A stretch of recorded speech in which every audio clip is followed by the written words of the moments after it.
Hi, I'm Billy, 28 years old. I married my husband Carl just 2 years ago, but the journey has been far from smooth, thanks to his mother Helena. Our relationship began when Carl and I met at a bar. A right time, right place scenario. We hit it off that night, exchanged contact information, and started texting nonstop. Even staying up until 5 o'clock a.m., our relationship remained undefined for a while. But eventually, we decided to make it official after getting more attached to each other. While my relationship with Carl was great, the hiccup came in the form of his mother, Helena. She was a formidable force who always got what she wanted, even if it meant resorting to questionable methods. Though admirable in some contexts, it became a problem when she set her sights on getting rid of me.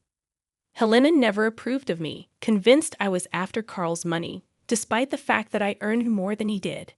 Helena never concealed her dislike for me, always being rude and insulting, albeit behind my back. She went to great lengths to hurt me, from sticking her leg out to trip me to purposefully spilling drinks, either ice cold or scalding hot, on me. Initially, I dismissed these incidents as accidents, but the pattern became too apparent to ignore. Approaching Carl about it, I expressed my concerns. He was adamant that his mom loved me and dismissed my worries as me being upset over her lack of full approval. However, I couldn't shake the feeling that something was off. I questioned if he would stand up for me if his mother truly disliked me. Carl reassured me, attributing her behavior to overprotectiveness and suggested giving her more time. Reluctantly, I decided to follow Carl's advice and bear with Helena's antics. I made a conscious effort to be on my best behavior whenever she was around, hoping that, as Carl predicted, she would eventually come around. Whenever I visited, I maintained a reserved demeanor, only speaking when spoken to. It felt like I was transported back to the 18th century, but I was determined to do whatever it took to win Helena's approval. One day, out of the blue, Helena called me herself, a departure from her usual practice of contacting Carl. My heart raced as I answered the call, unsure of what to expect. "Hey, Helena, everything all right?" I asked, my voice tinged with uncertainty. "Oh yeah, of course. I was just wondering if you're free this weekend," she replied. "Yeah, why?" I replied, trying to hide my surprise. "Great. I was thinking maybe we could go out together," Helena suggested. "Us? As in, you and me," I clarified, taken aback. "Yes, I know I've been tough on you, but I want to make up for it," she explained. "Ah, of course. Where will we be going, and at what time?" I inquired, still trying to process the unexpected invitation. "I was thinking we could grab lunch at 1 in the afternoon at Sant. It's my favorite restaurant of all time," she answered. "Sounds fancy," I remarked, feeling a mixture of nerves and excitement. "Oh, it is. So, you better dress well," she teased. "I will. I'll see you there then," I confirmed before ending the call. I couldn't believe Helena wanted to go out with me. It was strange, but I focused on how my efforts were finally paying off. Despite her previous hostility, she needed time to warm up to me. I shared the news with Carl, who was relieved that the two most important women in his life were finally getting along. As the weekend approached, I eagerly awaited our lunch date, planning my outfit meticulously. When the day arrived, I chose a beautiful pantsuit that Carl assured me Helena would approve of. Upon arriving, Helena scrutinized my attire with a hint of disapproval. Nevertheless, I remained optimistic, grateful that she wasn't berating me for my choice. Once inside the restaurant, we were promptly seated, and our waitress approached. Something about her seemed familiar, and then I saw her name tag, Daisy. It clicked in my brain. Daisy was my childhood best friend. We were inseparable growing up, practically sisters. However, life took us in different directions when her family moved away during 7th grade. Memories flooded back as I recalled our tearful goodbyes and countless sleepovers. Despite the distance, our bond remained strong, but eventually our lives diverged. We both made new friends, and our once frequent contact eventually dwindled to nothing. Over the years, I occasionally reminisced about our past, but as time passed, I gradually forgot about her. However, Fate had other plans, as there she was, working as a waitress in the upscale restaurant where Helena had invited me. As Daisy approached our table to take our orders, it seemed like she recognized me too. We exchanged pleasantries, and as she cross-checked our orders, she accidentally spilled water on me. Apologizing profusely, she discreetly left a note on my pants. Confused, I glanced at her, and she subtly nodded towards the note while continuing to dab at my lap. Curious, I discreetly read the note, which urgently asked me to come to the washroom. Puzzled and concerned, I excused myself and made my way there. After a brief wait, Daisy walked in, ensuring the stalls were empty before hugging me tightly. Surprised, I reciprocated and greeted her, expressing my delight at seeing her again. As we caught up, Daisy hesitated, indicating that there was something important she needed to tell me. "What's wrong? Is everything okay?" I inquired. "With me, yes, but with you, it's not going to be," Daisy replied, concern etched on her face. She explained that she overheard Helena, who was sitting in front of me, discussing plans to poison her daughter-in-law's food with something she was allergic to. "Holy crap, that's your mother-in-law?" I exclaimed, shocked by the revelation. "Yeah, and I'm pretty sure she was talking about you." "I wanted to be careful about any other woman she might bring here," Daisy clarified. "What in the world are you talking about?" I asked in disbelief. "I overheard her planning to poison her daughter-in-law. I'm warning you just in case." "Run," Daisy urged, her expression grave. "Wait, are you sure it was her?" I questioned. "Hold on," Daisy said, producing a discreetly recorded conversation as evidence. While cleaning their table, I discreetly placed my phone in my shirt pocket, slowing down my cleaning process. Daisy, sensing the urgency, quickly found the video on her phone. As described, the footage revealed Helena and her friend Betty talking disparagingly about me, labeling me a disrespectful daughter-in-law incapable of caring for myself or their son. Helena even boasted about tormenting me to put me in my place, referring to my efforts to gain her approval as pathetic. In the video, Helena outlined her plan to test me by surreptitiously adding finely crushed peanuts to my food, intending to mock my allergy and make a scene. Watching this casual discussion about triggering a potentially life-threatening allergic reaction shook me to my core. Helena clearly identified me as the daughter-in-law she was referring to, and I have a severe allergy that could lead to anaphylaxis. Grateful for Daisy's warning, I thanked her for the heads up. She assured me she was just looking out for another woman and expressed relief that she could help. We exchanged phone numbers, and I informed her that I might use her name as an excuse to leave, to which she agreed. Leaving a generous tip, I returned to our table where Helena was visibly impatient and upset. She remarked on my appearance, accusing me of looking like I'd peed my pants. I explained that the waitress had apologized for the spill, downplaying it as a minor issue. Despite Helena's dismissal of the waitress's courtesy, I used the wet pants as an excuse to leave. Helena insisted that I stay and continue the gathering, but I expressed concern about the cold AC and my discomfort. Apologizing, I stated that I needed to leave immediately to avoid falling ill. Helena, clearly disappointed, tried to guilt me for leaving when she had extended an invitation to know me better. Apologetic yet resolute, I explained it was beyond my control and left, encouraging her to enjoy the rest of her time at the restaurant. After expressing my excuse, I left promptly and drove straight home. However, before reaching home, I made a detour to a gas station where I texted Daisy, urgently requesting the video of Helena discussing her plan. Daisy responded promptly, and armed with the incriminating evidence, I resumed my journey home. Carl's surprise at my early return was evident, considering how excited I had been earlier. Without exchanging words with Carl, I headed straight to the bathroom, craving the cleansing heat of a hot shower. Fearful that Helena might have tainted my clothes or hair with crushed peanuts, I scrubbed myself vigorously, repeating the process 3 times. Once done, I tossed my clothes into the wash and scrubbed my hands clean, Carl observing silently from the corner. When I finished, Carl gently prodded me to share what had transpired.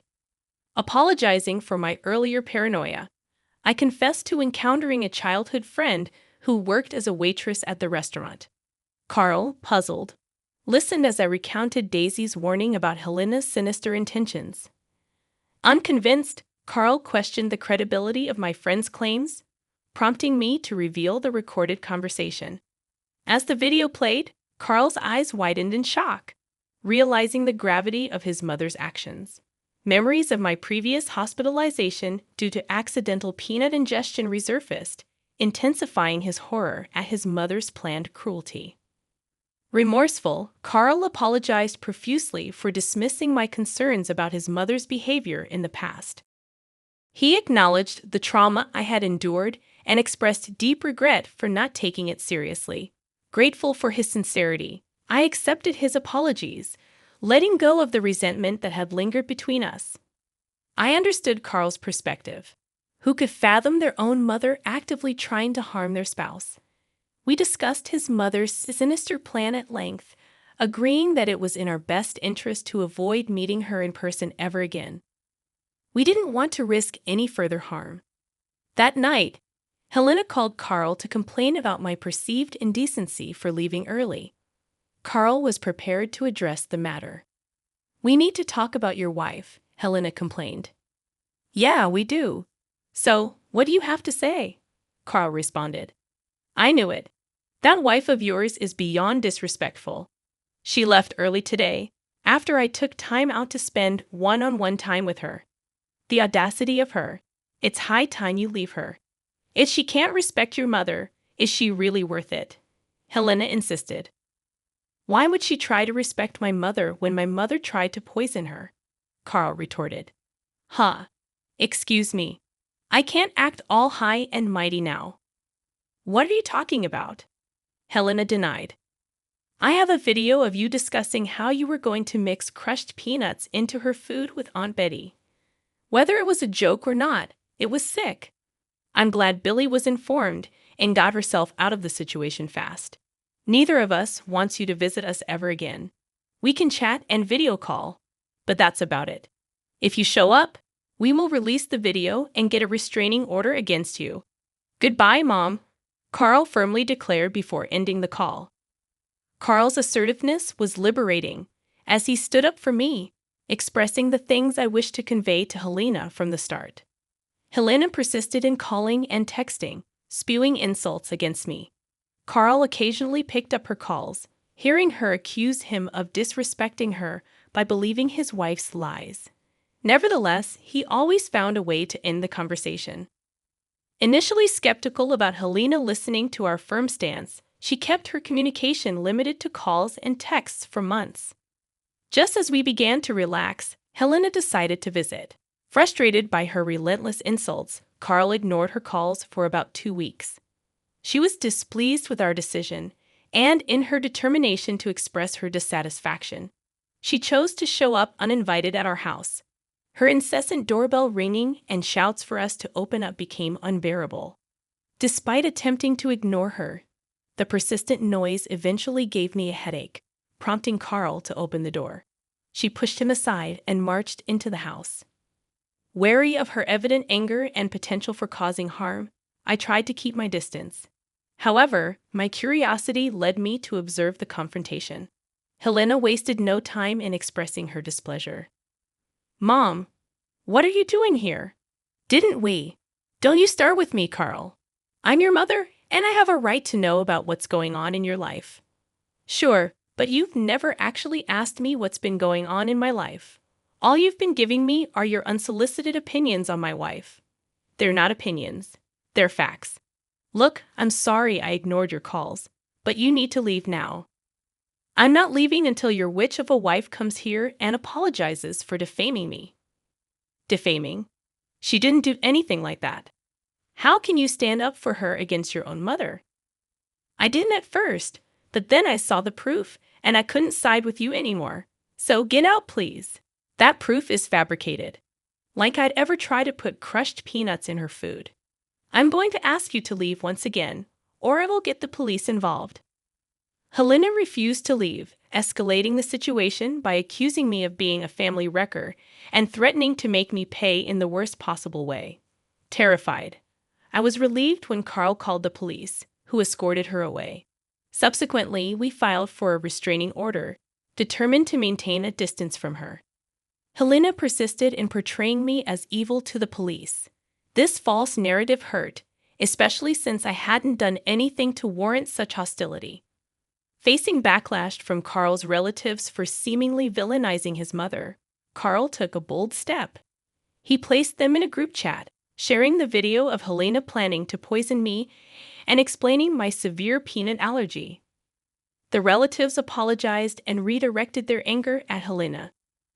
Unwilling to accept responsibility, Helena retaliated by blowing up our phones, accusing us of defaming her again. Despite the challenging months, we decided to move on, blocking Helena everywhere and committing to no contact with her. Grateful for Daisy's intervention, I rekindled our friendship and life has taken a positive turn. We've hung out a lot, almost returning to our old friendship.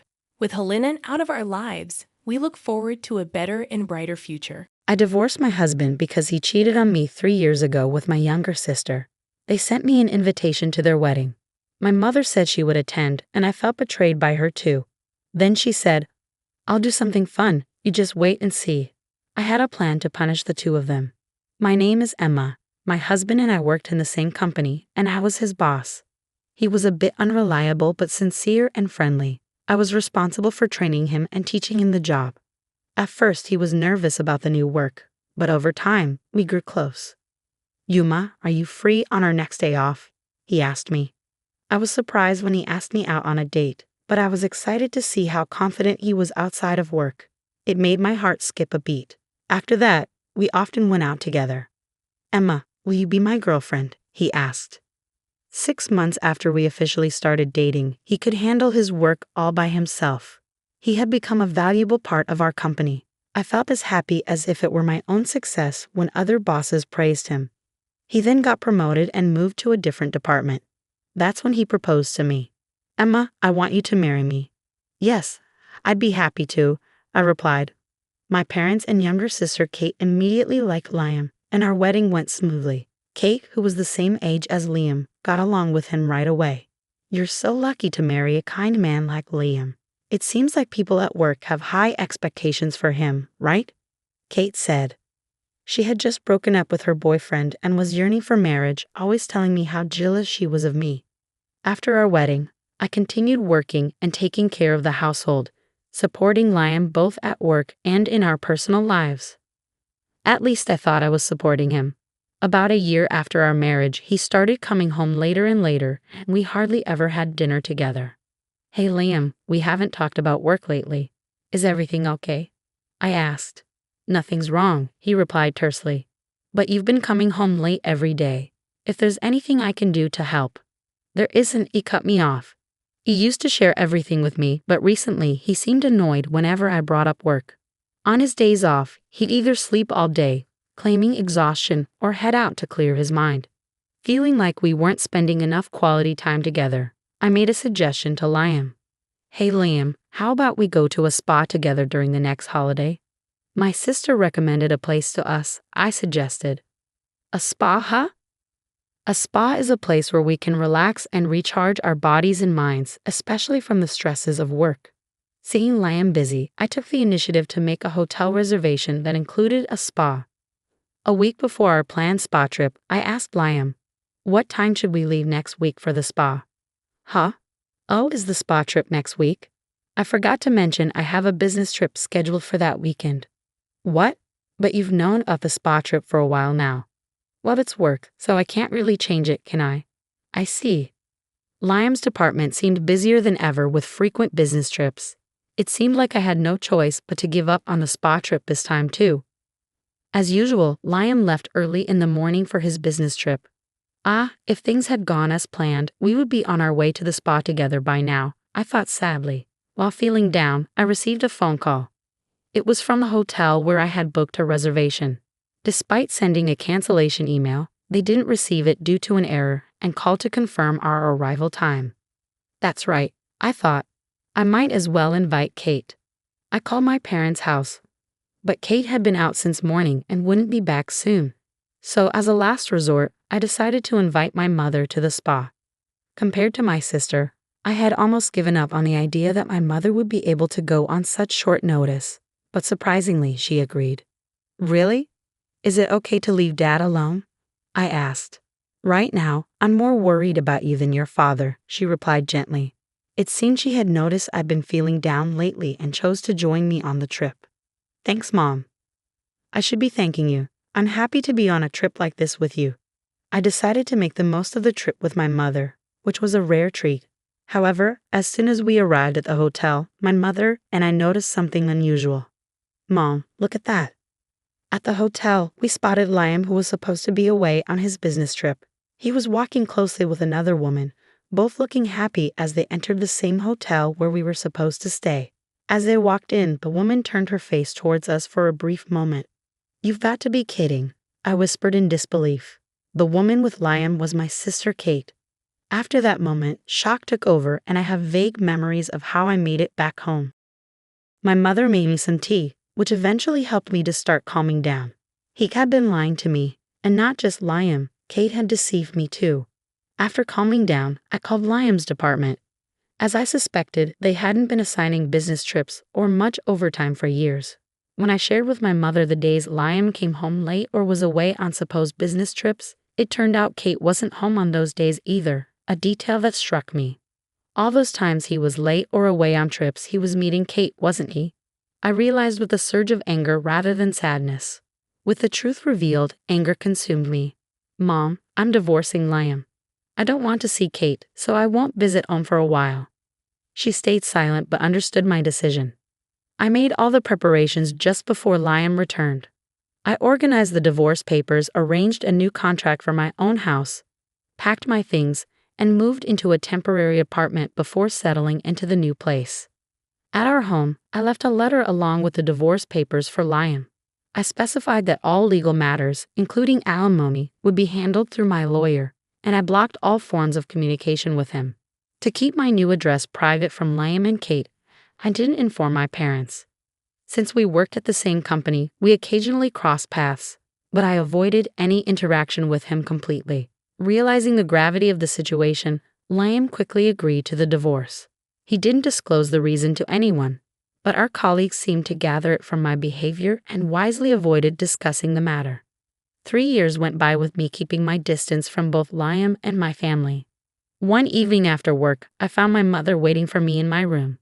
Mom, what's going on? I asked. I have something to show you, she replied, holding out an invitation. It's from Liam and Kate. To my surprise, Kate had left our family home and moved in with Liam. I had considered the possibility they might marry, but I never expected them to actually have a wedding and invite our parents. So, Mom, are you planning to go? I asked her. Of course I am, she answered firmly. I understood that I was the only one who still couldn't forgive them. It seemed they knew this, which was why they had only invited our parents to the wedding.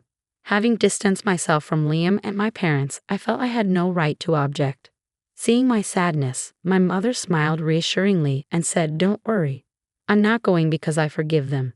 Just wait and see. On the day of the wedding, my mother video called me. I don't want to see their faces, I said, almost hanging up. But I remembered my mother's earlier words and stayed on the call. The screen displayed a slideshow that was being presented. The MC began introducing the slides. This slideshow was created by the bride's mother. She gathered photos from her beloved daughter's birth to the present and created this presentation, the MC announced. I was taken aback that my mother, who wasn't very tech-savvy, had put together such a slideshow. It stirred up a mix of emotions inside me. Mom, you went through all this effort for Kate. I wondered, feeling a wave of sadness. But then something caught my attention on the screen. Wait, this isn't Kate, I realized. The slideshow began with a photo of myself as a newborn baby. So cute, there's a resemblance to Kate somehow. The guests commented in a relaxed atmosphere as they watched the slideshow. Kate's expression grew tense. The MC continued, since she was young, the bride has always been dedicated to her family. She excelled as a student and successfully entered her desired university. Upon starting her career, she became a highly reliable employee at the company. Kate's friends and colleagues, who recognized moments from her student days and workplace, began to chatter excitedly. Hey, isn't that a photo from the welcome party at University J? Kate didn't attend such a prestigious university, did she? Wait, isn't that a photo from the company's welcome party? Hold on closer inspection it looks completely different. Wait, if this isn't Kate. Liam also appeared to have noticed. What the hell is this? This isn't Kate. Unaware of the bride and groom's shocked expressions, the MC continued to progress through the slides. And then she met the groom, Liam, at the company. According to the bride's mother, she initially trained Liam when he joined the company. Eventually, the two got married. Huh. Following this introduction were photos from my wedding with Liam. The MC couldn't hide their confusion, sensing something was amiss. They fell silent. It was then that my mother stepped forward and took the microphone. Allow me to take over from here and explain, she said calmly as she advanced the slides. Even after marriage, my daughter supported him both personally and professionally. However, as Liam became increasingly busy, he struggled to find time for her. So my daughter planned a spa trip to help him relax. Wait, please. Kate cried desperately, her face pale, trying to halt my mother. Ignoring Kate's attempts, my mother continued with the slides. The next photo showed Liam and Kate entering the spa hotel together, looking very close. Finally, photos of the bride and groom appeared, and both the MC and the guests fell silent. Liam and Kate appeared even more pale. But Liam declined my daughter's spa trip invitation, citing a business trip he had to attend. He claimed it couldn't be helped due to work commitments. My daughter invited me instead, and it was during that trip that we discovered his affair. With those words, the room erupted into chatter and speculation prompted by my mother's revelation. Wait, an affair? And this wedding is for Kate and Liam. Could this wedding be based on their affair? But why would Kate's mother? To address the guests' inquiries, my mother continued in a measured tone. Liam swore to marry my beloved daughter Emma and promised to make her happy. Instead, he betrayed her by having an affair with her own sister, Kate. Mother, please stop. Today is supposed to be my wedding day. Can't you celebrate my happiness? Kate cried, pleading with our mother to halt. Ignoring Kate's pleas, my mother stared coldly at her and replied, I've always wanted you to be happy, but you were the one who shattered that first. Emma always considered not just herself, but the happiness of our family. What about you, Kate? Have you ever considered how much Emma would be hurt by your actions? Well, she always seemed so content. It's not fair. So instead of being happy for your family, you just got jealous, huh? My mother-in-law retorted sharply. Mother-in-law, please stop. She's your precious daughter too, isn't she? Can't you celebrate our new beginning? Why are you doing this? Kate pleaded, clearly distressed. I can't accept someone as dishonest as you into our family. Today's ceremony made that clear to me. If you truly wanted to start anew with Kate, why didn't you invite a single person from your own company? If you're going to have such a grand wedding, shouldn't you apologize to Emma? It's selfish to invite me and her father without making any effort like that. But Emma has been ignoring me all this time, Liam protested. Of course she has, after what you've done. It's only natural, my mother-in-law replied firmly. But that's all in the past now, isn't it? Do you think her wounds will heal in just 3 years? And do you think you can regain our trust in such a short time? Don't be ridiculous. My mother's voice echoed angrily as she and my father left the wedding venue. I could hear her speaking through the phone. Did you see that, Emma? She asked. Yes, I replied. I'm sorry for bringing up painful things. I couldn't stand seeing those two act as if nothing happened, she explained. No, thank you. I feel relieved. It's like you said everything I wanted to say, I admitted. That's right, Emma. You always keep everything to yourself. I thought it was too kind of you not to tell your colleagues the reason for your divorce. Later, my mother sent me a recording of her conversation with Liam from the wedding. Indeed, as she had said, time doesn't easily heal such wounds. Moreover, Liam showed no signs of remorse, dismissing it all as a thing of the past. I decided to enact my revenge by exposing Liam during a company presentation. I signed up quickly when I saw he was scheduled to speak and soon found myself in a conference room. When it was Liam's turn, his supervisor, unaware of his remarriage, commented, Liam, you seem even more motivated today, freshly married. Yes, I'm dedicated to doing my best for my family, he replied cheerfully. He must have known I was present, but that only fueled my determination. I played the recorded audio I received from my mother. The room was startled by the sudden noise from the recording. As they learned about his affair with my sister during our marriage, accusations started flying. Liam, didn't you claim the divorce was due to different values? I couldn't help but burst into laughter. Oh really? Did you say something like that? Well, I can't comprehend a value system that includes cheating with your wife's own sister. I apologize for bringing personal matters into this important internal presentation. As of today, I have decided to resign. I have endured this because I value this company, but I cannot continue working alongside him any longer. Just as I prepared to leave, the board members intervened to halt my departure. Wait a moment, Emma. You're a crucial asset to our company. If anyone should leave, it should be Liam. Huh? But I was considered to have a promising future here. We held high hopes for you in the past, but recently your attire has been less formal and you seem less focused. It appears you have lost the problem-solving abilities you once demonstrated. We don't have the same expectations for you as before. Kate, who had always been inept at housework and had done little even while living with our parents, became a full-time housewife after marrying Liam. Apparently, she left most of the household chores for him to handle. Without my advice to guide him through work challenges, Liam began causing more problems. Word of his affair with his wife's sister spread throughout the company, damaging his reputation. During a board meeting, it was decided that I would stay with the company while Liam would be transferred to a remote location with the expectation of eventual layoff. Kate, who had been enjoying a comfortable life as a housewife on Liam's earnings, quickly abandoned him upon discovering the affair and moved on to another man. Unfortunately for her, the new man turned out to be a typical freeloader burdened with debt. Now she is struggling, working 2 jobs day and night to make ends meet. As they say, what goes around comes around.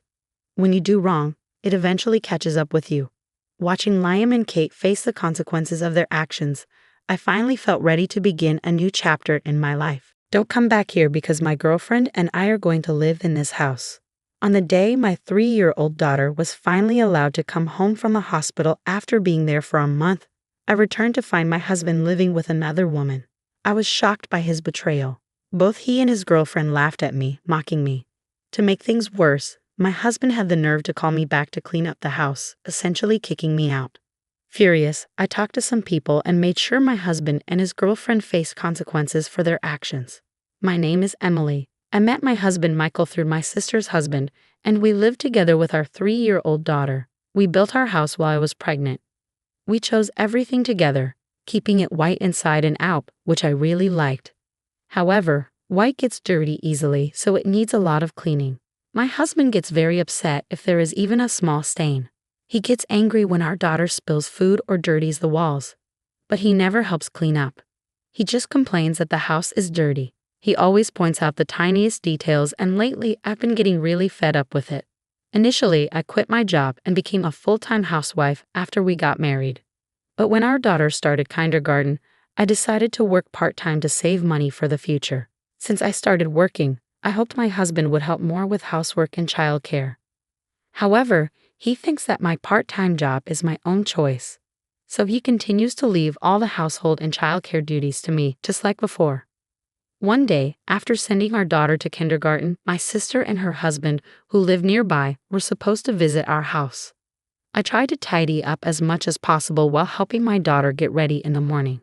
My husband got annoyed that our daughter was touching things with her messy hands and called me before he left for work, complaining that I wasn't disciplining her properly. Even though he used to adore her when she was born, lately he looks at her as if she is something dirty. I try not to show my feelings in front of our daughter, but his attitude has been really upsetting me. Because my husband complained, I was running late to take my daughter to kindergarten and rushed to get back home to meet my sister and her husband. They had decided to visit just 2 days earlier when they called to see if I had time to meet. I thought they must have something important to talk about, but when I saw them at the front door, I realized it might not be good news. I invited my sister and her husband into the living room, and although they complimented our always clean house, their expressions remained serious. After I served them coffee, my sister's husband finally gathered the courage to speak. Actually, I've heard some not so good rumors about Michael. What he said next was unbelievable. Apparently, my husband was having an affair with a coworker. My husband was originally introduced to me by my sister's husband, but they weren't directly acquainted. It was through a mutual friend of theirs, my husband's brother. In other words, my brother-in-law's friend works at the same company as my husband, and he had heard some bad rumors from a colleague.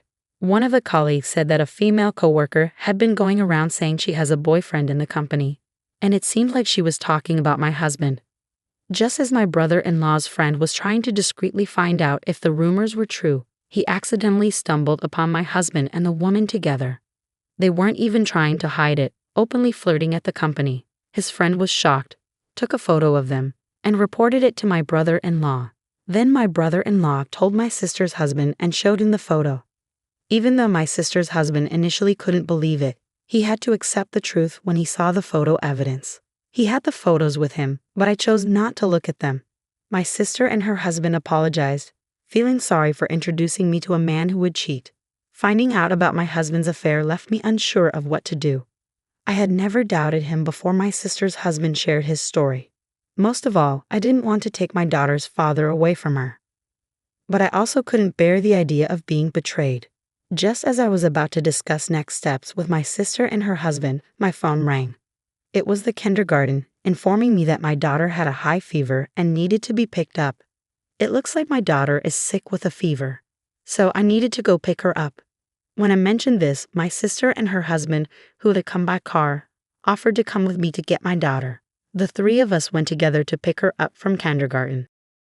When we got to the kindergarten, my daughter looked exhausted, and it was clear her illness was more serious than a common cold. Her cheeks appeared swollen, and her teacher mentioned that a classmate had MPS, raising concerns that my daughter might have it too. We hurried to the hospital and informed the reception about our suspicions regarding MPS, given her symptoms. They decided she needed immediate tests because there was a risk of complications. While waiting for the test results, I became anxious and tried calling my husband, but he didn't answer and didn't call me back. Soon after, we learned from the test results that my daughter had MPS and had developed meningitis. She was admitted to the hospital immediately and settled into a room. After getting an explanation about her hospitalization and seeing that she was asleep, I decided to go home to prepare for her stay. My sister and her husband offered to stay with her, so I called a taxi and headed home. Late at night, my husband finally returned my call. He sounded annoyed that I had called him while he was at work and said sharply, "Don't call me during work." I explained our daughter's condition, her fever, hospitalization, and meningitis diagnosis, but he didn't seem to grasp how serious it was. He responded dismissively, "You're with her at the hospital, so don't bother me with every little thing. I'll stay there for a while to be with her." "All right, I'll leave it to you," he said, and then abruptly hung up without expressing any concern for our daughter. As a result, my daughter stayed in the hospital for over a month. During that time, my sister, her husband, my parents, and even my in-laws visited us frequently, worried about her. Surprisingly, my husband never visited once. When it was time for my daughter to be discharged, I asked my husband to pick us up, but he refused, claiming he was too busy with work. I shared this with my sister, and she and her husband offered to drive us home instead. On the day of my daughter's discharge, my sister's husband drove us home. It was a relief to see my daughter back to her normal self after such a long ordeal. However, when we arrived home, I noticed my husband's car in the parking lot, even though he was supposed to be at work. Through the window, I could see the silhouette of a woman inside. My sister and her husband also saw it and were furious, convinced it was his affair partner. I stopped them from barging in, left my sleeping daughter with them in the car, and went inside alone. When I entered the living room, I saw a woman standing close to my husband, just as I had seen from outside the window. When my husband noticed me, he quickly moved away from her. But it was already too late. I had seen everything. "Hey, I'm back. Who's this?" I asked him. Instead of answering, my husband stepped in front of the woman as if to shield her from me. Ignoring my question, he demanded, "Why are you here?" I couldn't believe it. He had forgotten the day our daughter was supposed to come home from the hospital. "I told you today was the day she's getting out of the hospital," I insisted. "No way. You said it was tomorrow. You tricked me into coming back today." My husband's response made it clear he had been so focused on bringing his mistress home that he forgot about our daughter. The woman peeked around my husband, looked at me, and smirked. Then she remarked to him, "Is this your wife?" What a chubby old lady. Hearing that, my husband's attitude hardened as he declared, "Yeah, I've got a young and cute girlfriend now. We decided to live here together, so don't come back." He put his arm around his mistress, as if to emphasize their relationship. I recalled the moment my sister's husband had revealed the affair to me. Despite my initial hesitation about divorce, witnessing my husband's behavior during our daughter's hospitalization shattered any remaining love I have for him. He hadn't visited our daughter even once in the hospital, leaving me to handle everything alone while he took advantage of my absence to spend time with his mistress in our home. I had taken time off from my part-time job and was exhausted from running between the hospital and home. Instead of supporting me during this difficult time, he was flaunting his new relationship and demanding I stay away from our own house. I was forced to clean up after my husband and his mistress, who had the audacity to tell me not to come back home. Exhausted and unable to argue any longer, I quickly packed my things and returned to the car where my sister and her husband were waiting. As I left, my husband and his mistress laughed at me. In the car, I shared what had happened with my sister and her husband. They were ready to confront my husband, but I stopped them. I didn't want my daughter to witness a scene like that, so I asked them to take us to my parents' house instead. We found a warm welcome there, and my daughter gradually improved while staying with my parents. From the time our daughter started crawling, my husband seemed only concerned about cleanliness and rarely interacted with her. His affection for her was fleeting, and she likely doesn't have many memories of him being loving or attentive. She never expressed a desire to see her father or mentioned feeling lonely. I didn't have the energy to confront my husband when I left our house, but I couldn't let things continue like this. Now that my daughter was recovering and could possibly return to kindergarten, I started to consider what to do about my husband. One day, I got a call from him. Curious about what he wanted to say, I answered. He bluntly told me, "The house is dirty. Come back and clean it." Even though he should have been living there with his affair partner, it seemed like neither of them did any housework. My sister had mentioned she was young and likely hadn't lived on her own before, leaving household chores to her family. It was absurd for my husband, who had told me not to return, to now demand that I come back just to clean. His request struck me as incredibly selfish. I declined his request in disbelief. "You should clean your own house, or maybe that girl you're having an affair with can do it," I retorted, hanging up the phone. Despite my husband's persistent calls afterward, I ignored them all. I could only imagine his frustration on the other end, unsure of what would happen next. Later that night, after putting my daughter to bed with the help of my parents, I was folding laundry in the living room when I heard a commotion at the front door. Curious, I went to investigate. As I opened the door, I was shocked to see my husband and his affair partner standing there, completely soaked in red. Behind them, my sister and her husband, along with my in-laws, stood with stern expressions, ensuring they couldn't escape. My husband and his affair partner apologized, saying, "We are truly sorry." However, my sister, her husband, and my in-laws didn't accept their apology. What covered them from head to toe was not blood but tomato juice. After my husband had called me to clean the house, I immediately informed my sister, her husband, and my in-laws about it. My sister and her husband visited my husband first, while my in-laws, who lived nearby, drove over to his place. My sister and her husband tricked my husband into going to the garden, pretending they needed some gardening tools I owned. When he turned his back, they pelted him with tomatoes. Startled, he turned around, only to have more tomatoes thrown at his face. These tomatoes were overripe and very soft, sourced as waste from a farm owned by a relative of my sister's husband. They wouldn't have caused much physical pain upon impact, but their squishy insides splattered easily, which clearly affected my husband, who prized cleanliness. My sister and her husband didn't give him a chance to react and continued throwing tomatoes. The tomatoes not only hit my husband but also splattered against the pristine white walls of the house, causing chaos. As this unfolded, my in-laws arrived on the scene. My husband was now being bombarded with tomatoes by my sister, her husband, and my in-laws. Amidst his panic screams and flailing, his affair partner, curious about the commotion, appeared in the garden. Without hesitation, she too became a target for the tomatoes. Attempting to flee back inside, she was forcefully pulled back out by my sister and ended up running alongside my husband in the garden. I overheard everything while on the phone from the moment my sister and her husband showed up at my husband's place. Every time the walls outside got dirty, my husband would scream sadly, and his affair partner would join in crying and panicking. Eventually, my sister, her husband, and my in-laws threw all the tomatoes they had brought. By then, the two of them had calmed down completely. They were then walked to my parents' house nearby.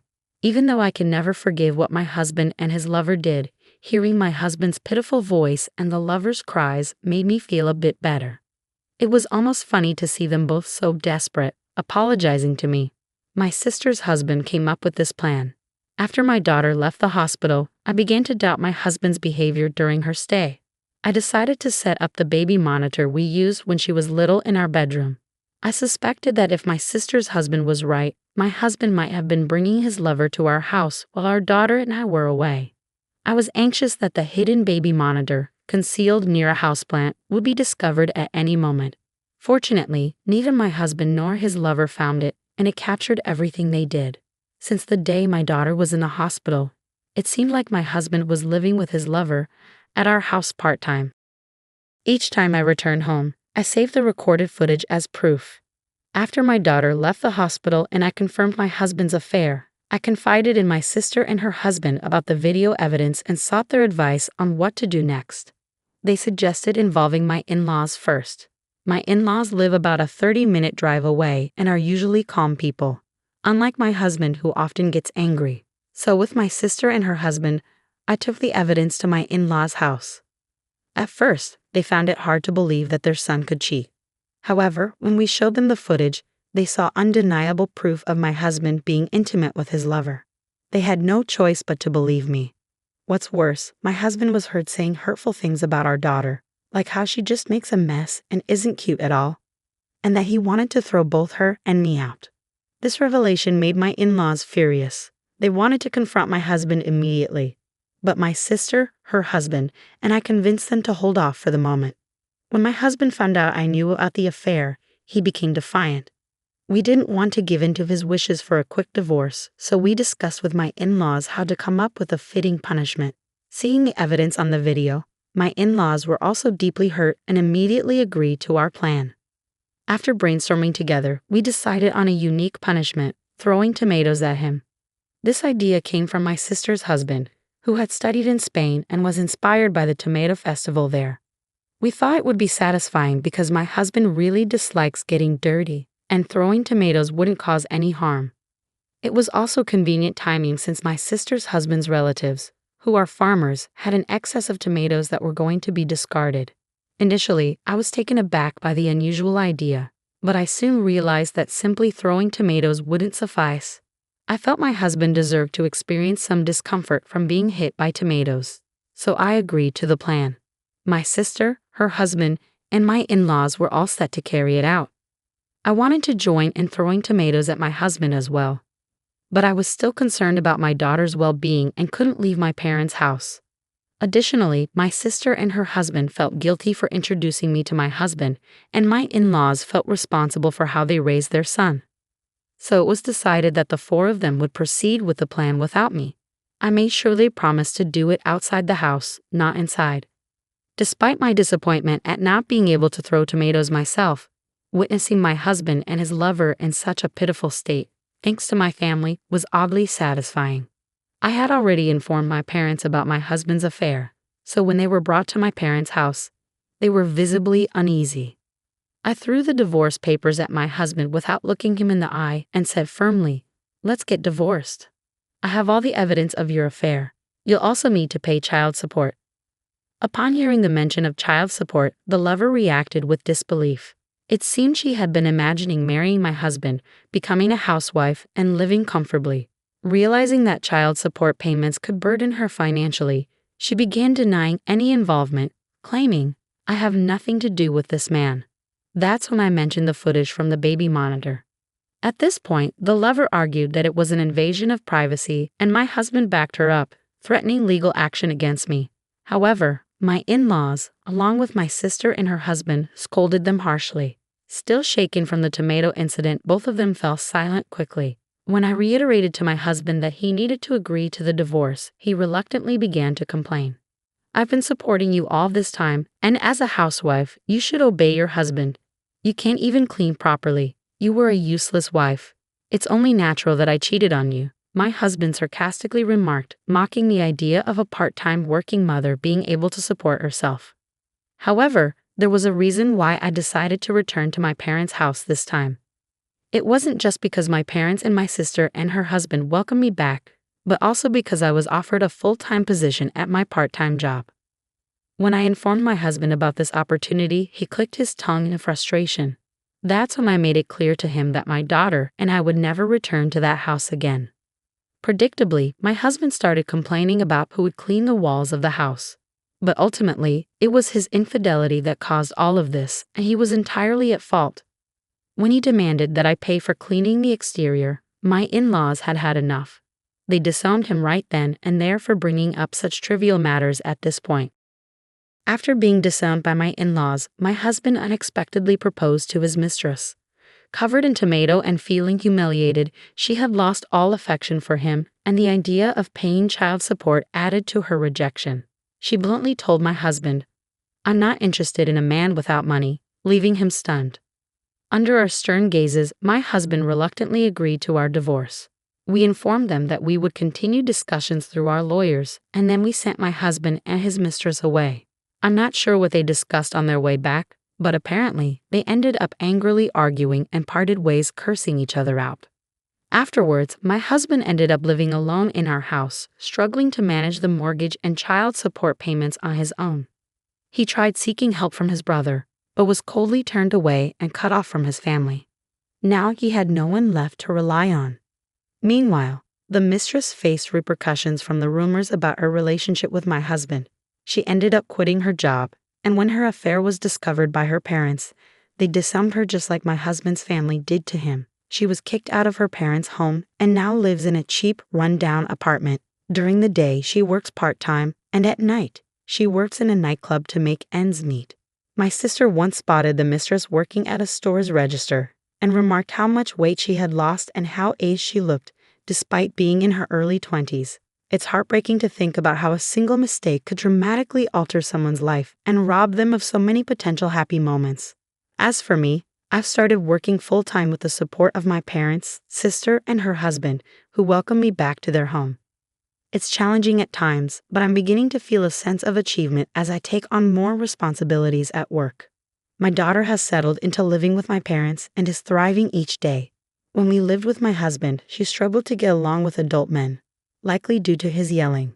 Now, she's gradually overcoming that thanks to the kindness shown by my sister's husband and my father. Surrounded by a caring family, my daughter and I are now enjoying a peaceful and happy life. I find solace in the understanding I share with my daughter-in-law. Following my husband's funeral, my mother-in-law, blissfully ignorant, bid me farewell with a radiant smile as she drove me away.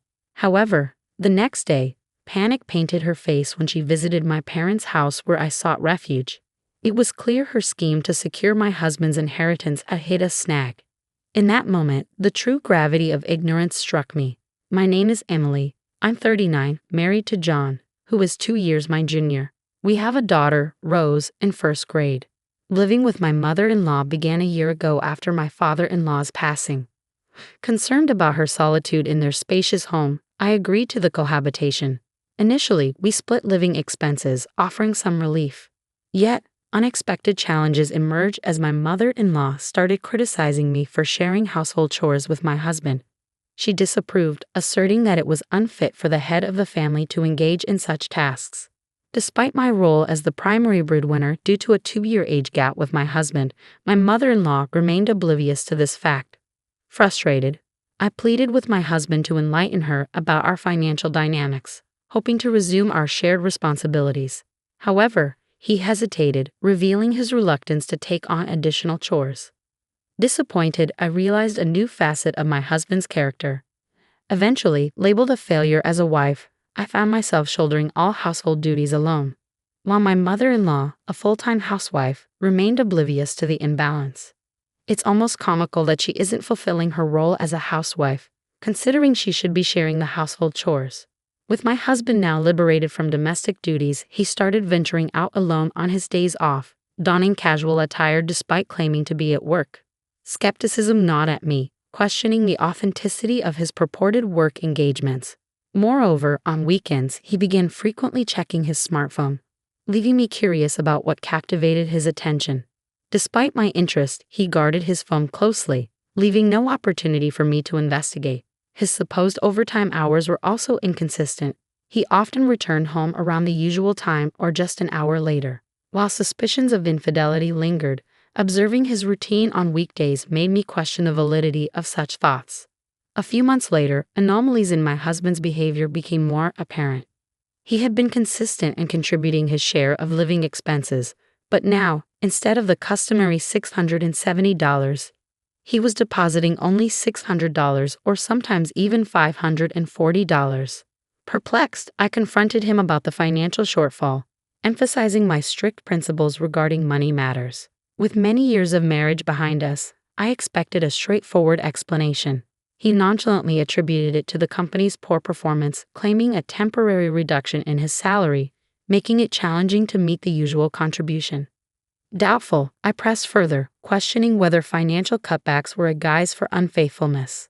Surprised, he vehemently denied any such betrayal, citing the presence of our family as a deterrent.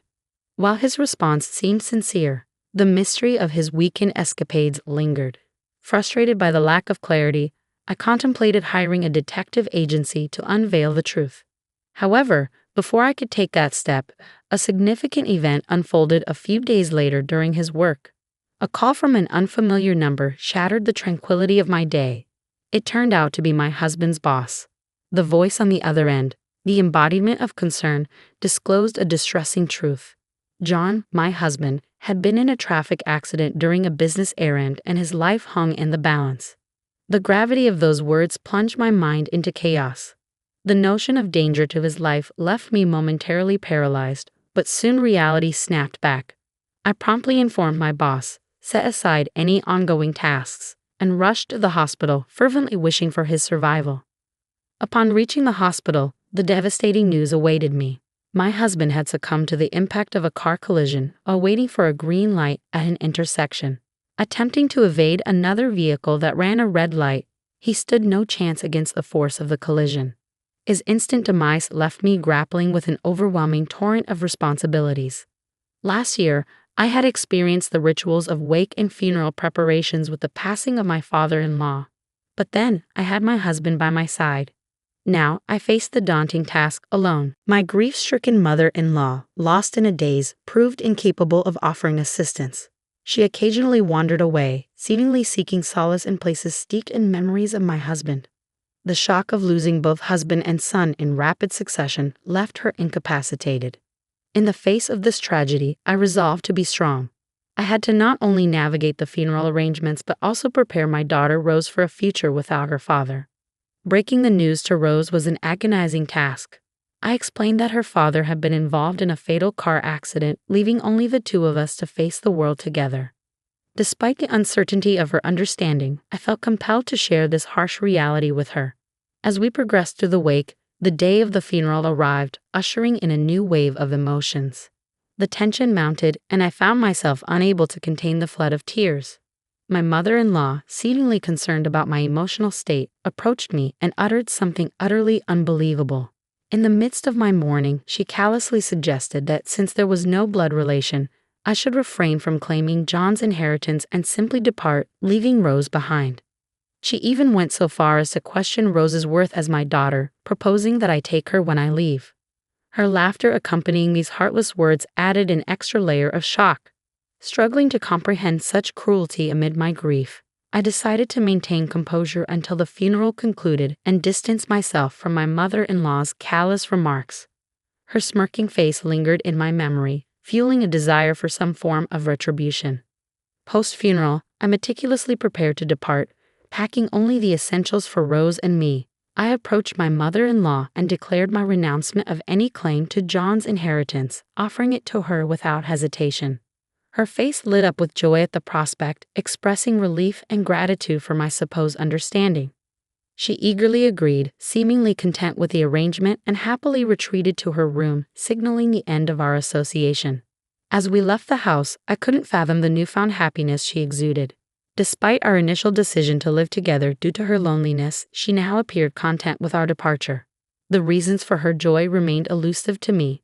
Upon reaching my parents' house, I recounted the entire ordeal to my father, who was understandably outraged. He condemned my mother-in-law's actions, deeming her concern for inheritance immediately after John's death despicable.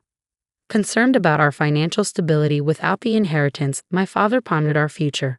However, I assured him that we would manage without it, having handled expenses on my salary alone for the past month or two. Expressing his concern for Rose's future and the importance of saving, my father generously offered us a place to live. Grateful, I accepted his kindness. Regarding my husband's inheritance, I revealed a document to my father that had recently arrived from my in-laws' house. A report titled John's Conduct Investigation. It contained shocking revelations about my husband's true nature. As I spent time at my parents' house on John's bereavement leave, contemplating our next steps, the doorbell incessantly rang. Irritated by the persistent ringing, I opened the door to find my mother-in-law looking pale and agitated. Confused by her sudden change in demeanor, I responded through the intercom, urging her to stop shouting. Her outburst about my knowledge of John's substantial debt disturbed the neighbors. Reluctantly, she acquiesced to a quieter conversation, but her unexpected visit begged the question. What did she want after proclaiming just the day before that we should no longer be in contact? I responded with cold detachment, stating that it concerned John's inheritance and suggested continuing the conversation inside. However, my mother intervened, adamantly refusing entry to someone who had callously told my grieving daughter to leave during a funeral. Concerned about shielding Rose from the discussion, I concurred with my mother's decision. Unyielding, my mother-in-law insisted on finding an alternative, leading us to agree to talk at a nearby cafe. Once at the restaurant, my mother-in-law wasted no time delving into the discussion. She accused me of leaving the house easily because I knew John was drowning in debt.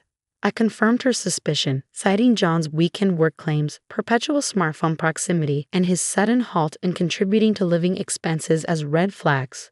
To clarify, I hired a detective agency that revealed his gambling addiction and mounting debts, information I learned just 2 days prior. Addressing her concern about my tears at the funeral, I admitted genuine sorrow for the loss but acknowledged that, considering everything, leaving was the right decision.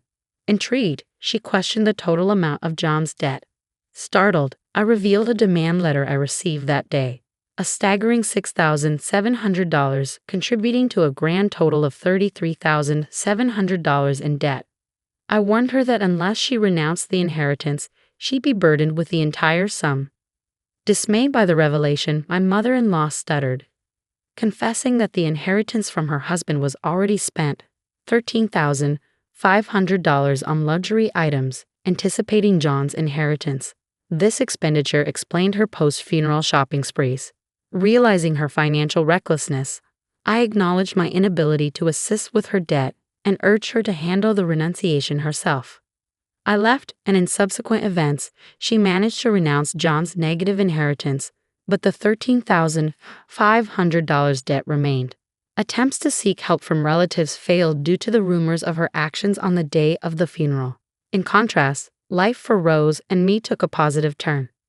Despite Rose transferring schools, she embraced her new environment energetically. Living with my parents allowed me to focus on work, providing a stable income. We now spend quality weekends together, exploring shopping malls, visiting theme parks, and enjoying activities we couldn't during John's lifetime. Supported by my loving parents, our days are filled with smiles, and I am determined to sustain this newfound happiness.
My name is Mia. I'm 24 years old and work full-time. I've been dating a guy at work who's a year older than me for 3 years now, and we've decided to get married. In public, my mom behaved very differently. It happened when my boyfriend was around. I was prepared for her to say something mean to him, but she surprised me by being kind. The reason behind her behavior was that my boyfriend's dad held a high position in a big company, and my boyfriend was going to join that company after gaining more experience at his current job. My mom was thinking about the future and wanted to improve her image now so she could get help later on. Because my boyfriend believed my mom's act completely, I couldn't talk to him about what my mom was really like. My sister has always treated me like I'm beneath her. She would make fun of me, pointing out how differently our parents treated us. I have an older sister who's 3 years older than me. She's already married and lives away from our family home. I still live with our parents. My mom especially favors my sister a lot, which has always been clear to me. Even though my dad also seems to prefer my sister, he does care about me too, which is reassuring. I've been eager to move out of my parents' house and live with my boyfriend, but my mom won't let me for some reason. Even though my sister moved out to live with her husband before they got married, I can't understand why I'm not allowed to do the same. I think part of it is because my mom wants me around to help out at home, but part of it feels like she's being unfair. In public, my mom behaved very differently. It happened when my boyfriend was around. I was prepared for her to say something mean to him, but she surprised me by being kind. The reason behind her behavior was that my boyfriend's dad held a high position in a big company, and my boyfriend was going to join that company after gaining more experience at his current job. My mom was thinking about the future and wanted to improve her image now so she could get help later on. Because my boyfriend believed my mom's act completely, I couldn't talk to him about what my mom was really like. My sister has always treated me like I'm beneath her. She would make fun of me, pointing out how differently our parents treated us. I was fed up with my older sister who always acted like she was better than me, even though she's just 4 years older. She married a guy who's 2 years older than her and works for a well-known company, earning a good salary. She never let me forget it. But once she found out my boyfriend would soon work for his dad, an executive at a big company, she stopped bragging about her husband. My sister used to visit our parents almost every weekday. I'm not sure what she did with our stay-at-home mom, but when I got home from work, she'd look at me with pity and wouldn't offer any comfort. I work too, so I managed to save a bit of money each month for my future. It's not much, but it adds up. My sister, on the other hand, doesn't need to work because her husband earns enough. She's proud of their lifestyle, even though she didn't earn that money herself. "Have you saved any money for your future?" she asked me once. "Well, sort of. I have some in a bank account," I replied. "I withdrew it once for wedding expenses and it's safe for now. We're also saving for the wedding, so I'm doing some calculations." "I see," my mom remarked. "There was money in the safe." "Yes, temporarily," I said. I wondered why she was asking, but it turned out to cause a big argument later on. The expenses for our wedding were supposed to be shared by both families, but since his parents were more enthusiastic about the ceremony, they agreed to cover a larger portion. We decided to handle the down payment ourselves. When my sister got married, her in-laws also contributed significantly, which was a relief for our modest family. About a month later, as usual, my sister stormed into our family home. However, what caught my attention this time was her car. The car was parked proudly, almost flaunting itself. It was a popular model. I assumed she had bought it with her husband's money, but this time it was different. "Mia, have you seen my car?" "Huh? Your car?" I hadn't noticed."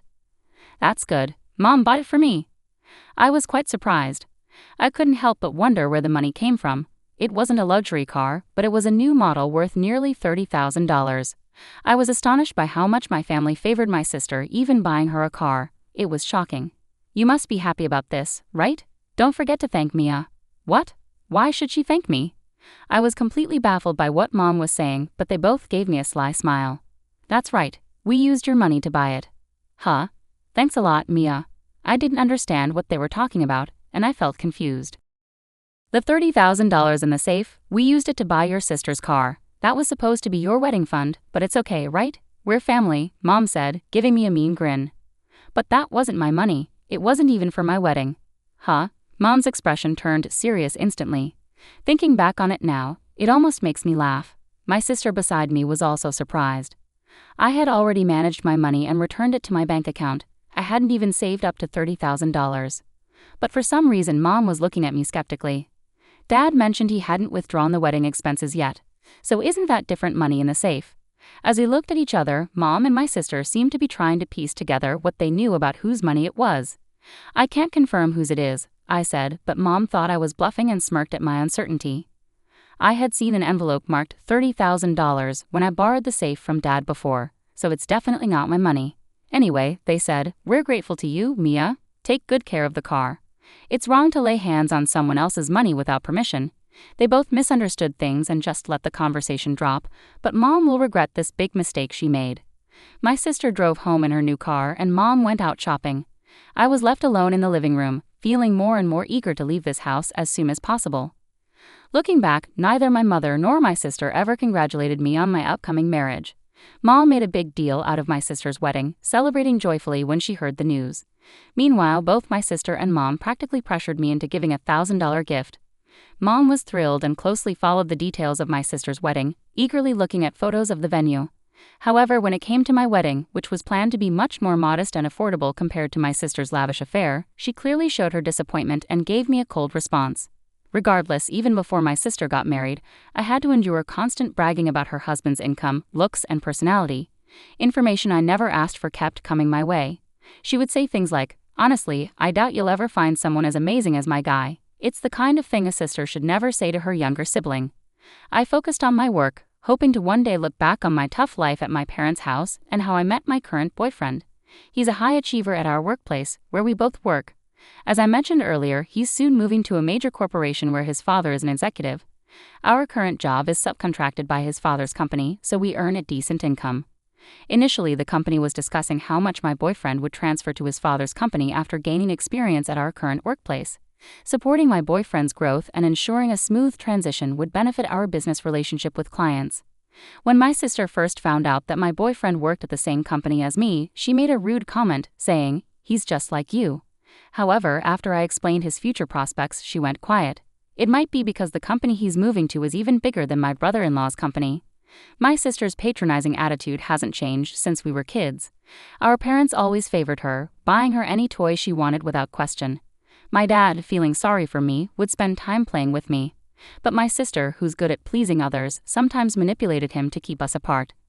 I really dislike my sister. She's outgoing and talks energetically, whereas I'm not exactly introverted, but I'm quiet and often felt pressured to cater to my sister's preferences. From my mom's perspective, I always seem dissatisfied. While that perception isn't entirely wrong, I believe my mother misunderstands my true character. A week after my sister flaunted her new car, she came home as usual, and both she and my mother were relaxing in the living room while I stayed in my room. Suddenly, the door to my father's room next to mine swung open, and I heard him hurrying down the stairs. I could hear my father raising his voice, so I went downstairs to see what was happening. He was questioning my mother and sister alternately. It was there. I'm sure it wasn't there. No, really? In what form? In an envelope. Hey Mia, have you been in the safe lately? I only took out some money when you asked me to. My sister was clearly flustered and kept glancing outside, towards her new car. Mia, do you know anything about this? My mother looked at me with a shocked expression. Her face seemed to say, "Don't say a word, Mom and Sis already know more about this." Wait, hold on, what are you implying? I have nothing to do with this. What are you talking about? Despite them revealing the source and use of the money to me, I was shocked by their audacity to pretend they didn't know. And that car, I pointed at my sister's new car. Tell me Mom didn't buy that for you as a gift, right? My mother's face went pale, and my sister looked like she wanted to disappear. It was the first time I'd seen such expressions on their faces. That envelope is Mia's money, isn't it? I asked. But Mia just said she took it out of the safe. So whose money is it, if not Mia's? She's been saving it. I haven't withdrawn it yet. What's going on? Even if it's Mia's, you used it without permission. My mom kept stealing glances at my sister, who avoided eye contact. This is typical of my sister's behavior. Mom must be shocked because that money was supposed to be for renovating the house to make it accessible for our parents. I knew Mom had been urging Dad to let her mother live with us. She wanted to care for our grandmother, who had become frail after losing our grandfather a few years ago. While Dad's parents were well supported by nearby siblings, Mom had no siblings and her mother lived alone, so she hoped her mother could move in with us. We were even planning to make our home accessible to accommodate her. My parents believed that preparing the house now would be beneficial as they grew older. The $30,000 was specifically set aside for this purpose. My mother had mistaken it for my savings. Now what are we going to do? You knew we needed that money to make the house accessible, right? We've already signed the contract and construction starts next month. What's the plan now? Dad's angry questions overwhelmed Mom, leaving her tearful. My sister remained indifferent as usual. "We'll have to cancel the renovations," Mom whispered sadly. "No, absolutely not. Then Grandma can't move in. You need to talk to your parents. Can't we find another solution?" Dad slammed his hand on the table, raising his voice. "This is no joke. You need to figure this out. The only option left is to sell the car." "Wait a minute, selling the car isn't an option. Can't we find another way, maybe borrow from another source? Please, help us. I can't face my husband with this," pleaded Mom, now at odds with my sister after being so united in pressuring me earlier. Dad watched them with disbelief. Mom, realizing the gravity of her irreversible actions, was in dire straits, her plans to care for her parents now shattered. My sister attempted to play innocent with Dad, but he wasn't buying it this time. It was clear the new car parked outside was bought with the money from our safe, and Dad was growing tired of her attempts to avoid responsibility. "But you agreed to Grandma moving in. You promised to take care of Mom. Why the sudden change?" Dad's frustration grew. "Your parents are fine, with siblings nearby. My mom is alone, with no one close by." It was true, Mom's family lived out of state, far away, but now she was reacting out of desperation. Dad became even angrier, and a heated argument erupted, fueled by the financial betrayal. Blame was unfairly falling on Dad. Seeing my sister try to slip away, I quietly moved the car keys to Dad's side, preventing her escape. "If you're insisting on Grandma moving in, then take responsibility for it. What you did is no different from theft," I asserted firmly. Mom looked down, appearing resigned. Dad clarified that the money Mom used for the car was from the safe, and my sister was equally responsible. This angered my sister. "Dad, you've always been too forgiving of her," I said, my expression stern. "Don't you think it's unfair?" Even Mom misunderstood. "It's clear Dad is troubled by my sister, who never seems to learn. She's stubbornly defensive, especially when it comes to me. Just because it's my money doesn't give you the right to use it. I'm not the villain here. And what's with Mia marrying a man with a bright future? He's just benefiting from our parents' connections. I've always endured how my sister treated me, but this time, I couldn't take it anymore. Isn't it strange how your husband's family spoils him like that? I don't need lectures from someone as spoiled and naive as you." Even Mom, Dad, and my sister were taken aback by my outburst of anger. "Who are you calling naive and disgusting? I'm talking to you, the one who doesn't appreciate Mom, who bought you a car, and only cares about herself." My frustration peaked, causing my sister to step back. "By the way, my boyfriend's father is the executive at your husband's main client." I proposed a solution to Dad. At first he was surprised, but since it came from me, he, considering me the victim, accepted it. A week later, Mom announced she was giving up on the idea of living together. But Dad intervened. "You have $10,000 in your account, right? Take it all out." With that, Dad retrieved the blueprint and cost estimate for the construction. The initial estimate was $30,000, but by opting for less expensive plumbing fixtures, it could be reduced to $25,000. Mom listened quietly to Dad's explanation, nodding in agreement. "I can manage $10,000, which leaves enough for Maya's wedding, but I can't cover more than that." "We're still $5,000 short," Mom admitted, sounding resigned as she looked down. "The remaining $5,000 will have to come from Mia," Dad stated firmly. "What? Grandma's situation shouldn't be blamed, and Mom would be in trouble, right? This money is my safety net, saved up in case of emergencies." Mom covered her face with both hands, tears streaming down as she nodded. "Go ahead with it, Dad," I said. "Are you sure about this?" Dad asked, seeking confirmation. I nodded in agreement. Mom continued to bow her head, expressing her gratitude. "I've been cold to Mia all this time, causing her discomfort. I thought it was justified to use her money because it was hers, despite my behavior, and yet," she sobbed, taking my hand, "I'm really sorry. Thank you so much. In return, make sure you celebrate my wedding properly, as any mother should." After making some adjustments to the construction plan, the work began on schedule. The renovations went smoothly, and it was decided that my grandmother would soon move in with us. As for my sister, she didn't visit our parents' house for a while, but apparently she did apologize to them. While she didn't apologize directly to me, it seems she acknowledged her mistakes. Mom completely changed her attitude towards me, interacting in a much kinder manner. Perhaps it's because of the money and her feelings of remorse. As planned, my wedding went ahead smoothly. Both Mom and Dad appeared genuinely happy. Meanwhile, my sister's husband was busy ingratiating himself with my fiancé's father, bowing respectfully and serving him drinks. It was quite a sight to see my sister's surprised expression when she realized my earlier concerns were true. With that, our family's major issue was resolved, and it seemed to bring closure to the challenges in my life as well. Interestingly, during the wedding, when a picture of my sister lovingly doting on me as a baby was projected, it seemed my sister quietly shed a few tears. "A funeral dress with a skirt that's too revealing makes me angry. It seems like you're trying to attract men by wearing it. I'm tired of my husband's unfair thoughts. I want a divorce. I'm leaving this house. My name is Kate, and I'm 40 years old. I love chocolate a lot and often end up eating a whole family-sized bar by myself without realizing it. I used to fight with my sister over chocolate when we were younger. Looking back, I wasn't always a mature big sister, but I've seen adults who act even less mature than I did when I was 25. Back then, I had just married my husband, Kevin, who worked at a bank. We met through a friend and got married after about 6 months of dating. Everyone thought I had a perfect life. But things changed after we got married. Every day, when Kevin came home from work, I would greet him and ask about dinner. If it wasn't ready, he'd get upset. So, I made sure to come home before him, cook dinner, and clean up. It was a bit annoying, but Kevin's good salary allowed us to live in a nice house and have a comfortable life. I thought it was normal to have little arguments in a marriage, so I didn't pay much attention to it. But Kevin's behavior kept getting worse. Despite being married, I still visited my parents often, especially to see my 14-year-old sister who was much younger than me. Since our parents worked a lot, I felt like I raised her most of the time. It wasn't because my parents ignored her, but because I loved her so much and wanted to take care of her. My sister was often sick and had to stay in the hospital. Sometimes the doctors would say she might not make it through the night. Thinking about losing her made me love her even more. That's why even after I got married, I continued to visit my sister when she was out of school. But my husband didn't like it. He would say things like, "Who is more important, me or your sister? When a woman gets married, she should focus on her husband's family. My mother never acted like this. You're not doing your duty as a wife." He'd go on like this for almost an hour. None of my friends were married at the time, so when I talked to a senior coworker about my husband, she said, "It's your responsibility. When you're married, you have to prioritize your husband." I thought that's how it was supposed to be. Looking back, I realized I was naive.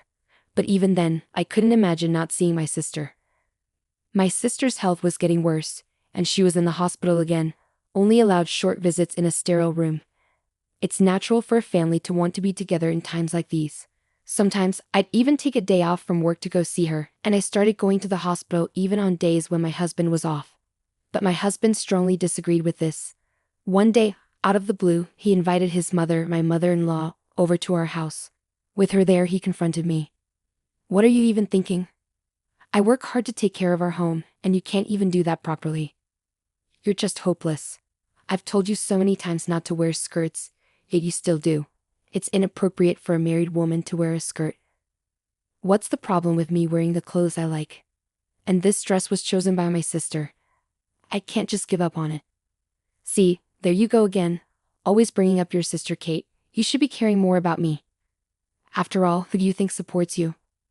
Hey, I work too. You can't just claim you're the only one providing. This argument isn't getting us anywhere.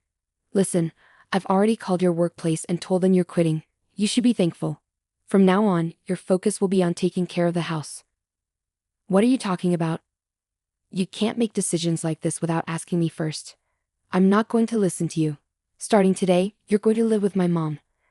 Maybe then you'll learn how to be a proper wife. I don't understand what's gotten into you. You're acting irrationally. Shut up. The angry husband smashed a glass on the floor and continued to throw things around in his rage. Seeing the broken glass made me truly scared of my husband for the first time. I regretted marrying him, wondering how I ended up with someone like him. Later, I tried to cancel my resignation with my company, but they told me not to cause any trouble. It turned out my husband had demanded my resignation in a way that was almost abusive, so I lost my job and had to stay at home as my husband wanted. When I told him I quit my job as he wished, he apologized with a smile, saying he might have gone too far. But after seeing his true nature, I couldn't trust his apology. The next day, my husband surprised me by bringing home a group of his coworkers. He proudly introduced me, saying, "I wanted to show off my lovely wife," and his colleagues joined in, praising my appearance. Then, out of the blue, he declared, "My wife is an amazing cook. You have to taste her food before you leave." I panicked, realizing we didn't have enough food for everyone. "It's fine, just make something simple." "I don't want you to stress out," he reassured me. "I can go shopping if we need more ingredients," one of his female coworkers offered. "Your husband really cares about you. I'm jealous," he added. No. He's just good at putting on a show. If he really cared, he wouldn't have brought his coworkers home after a big fight yesterday. I thought bitterly to myself as I started cooking with my mother-in-law. After about 3 hours of eating and drinking, his coworkers finally left. Hi, you. What? I instinctively replied, feeling nervous about what might happen next, given his grumpy mood. I was anxious, afraid he might explode like the day before. Can't you be a bit happier? Seems like I'm not teaching my wife properly, he criticized. I couldn't understand what I did wrong, but I didn't dare to argue. I was too scared. I'm sorry, I mumbled, feeling defeated. Even a child can apologize, he scoffed. Mom, give her a score for today. He turned to his mother for backup. Well, she's not doing a good job supporting her husband, is she? I can't give her any score, his mother replied. Haha, see, even my mom agrees. She can't even give you a score. How funny is that? My husband laughed and lightly tapped me, and about the meal, I tasted a bit. But didn't Kevin find it unsatisfactory? He continued. That's right, Mom. Keep it coming. And what about her clothes? There were men among the colleagues, but she's showing too much skin. What do you think? As a woman, it's indecent to expose your collarbone. She should cover it with a scarf or turtleneck, he added. Whose fault is it that his colleagues suddenly invaded our house and I had to cook without even having time to change my clothes? I retorted. It's Kevin's, I concluded. I couldn't understand why I was constantly being criticized so harshly. She really is something, isn't she? Despite my efforts to teach her every day, she just doesn't seem to learn. Maybe she's just not very smart, my husband remarked. No doubt about it, his mother agreed. That day, I endured a lecture for nearly 2 hours. By the time I finally got a chance to take a bath and go to sleep, it was almost 4 a.m. I had to wake up soon to prepare my husband's lunchbox, so I decided to skip sleep altogether. Despite everything, my husband continued to try to teach me a lesson, especially when I kept visiting my younger sister. About a month and a half later, I received the heartbreaking news of my sister's passing. I wished it was a lie, I murmured, desperately hoping that my mother's announcement of my sister's passing was just a cruel joke. I had been warned countless times about my sister's critical condition, and I had even shared what I thought would be my last moments with her. I thought I was prepared, but my heart couldn't accept the reality. She was only 14 years old. I questioned whether my sister, who endured painful treatments and constant hospital stays, had truly found happiness in her life. As her older sister, I had been able to bring her joy. However, the last expression I saw on her face in the hospital was a smile. It seemed she hadn't suffered. You fought bravely and you did your best. Thank you for everything, I whispered through tears as I hugged my sister and bid her a final farewell. The funeral passed in a blur, and I realized I hadn't been home for several days. I informed my husband about my sister's passing, but as expected, he didn't bother to attend the funeral. Instead, he said something hurtful like, "You should prioritize me over the dead." Unable to bear such cruel words at such a time of grief, I ignored him and hung up the phone. When I finally returned home, weighed down by sorrow, my husband and mother-in-law were waiting for me at the door, looking stern and unwelcoming. You're quite late, aren't you? My husband remarked. A family member has passed away. I couldn't just come back in a few hours. How can you accuse me of lying so easily? I replied, feeling hurt and frustrated. What? Are you going through a rebellious phase? Always lying and defying me. Whose wife do you think you are? He retorted. Wait a minute, my sister really did die. It's not a lie, I insisted. I wonder. Even though you haven't greeted me at the door in days, even if you're wearing a skirted suit now, it's hard to believe you, he replied dismissively. Why is it hard to believe? I asked, confused and upset. If you truly love your husband, you should be able to do it. It's your duty as a wife to welcome your husband home. My husband scolded me, accusing me of being incompetent, and don't even think about denying it. Are you having an affair? What? No matter how many times I tell you, he dressed provocatively, and the other day you were flirting with my colleague. You're just interested in other men, aren't you? What a disgraceful woman, he continued, hurling hurtful accusations at me. What the heck? I started to argue back, fueled by anger and forgetting my fear of my husband. But then it happened. Divorce, huh? Fine by me. Someone as frivolous as Kate isn't fit for Kevin, right? My mother-in-law chimed in. My husband mumbled, trying to stop her, but I seized the opportunity. I agree with Mom. Let's get a divorce, I declared firmly. My husband kept pleading with me to reconsider, but I had made up my mind. I couldn't risk staying with him any longer, afraid that his violence might escalate. This was my chance, and I was certain it was the right time to end our marriage. So I quickly packed my things and left the house. My husband kept insisting, "If you apologize, I'll forgive you." But I ignored him, thinking he must be delusional. He persisted until the end, grabbing my arm tightly and saying, "Wait." But I reacted instinctively, hitting him in the face with my bag and running away. I headed straight for a specific place, a room in an apartment that I had prepared just in case something like this happened. As soon as I entered the room, I received a call from my mother-in-law on my cell phone. "Hello. Kate, did you arrive safely?" she asked concernedly. "Yes, I'm fine. I'm in a taxi, so Kevin won't find out," I reassured her. "That's good. Make sure to hire a lawyer and proceed with the divorce quickly," she advised.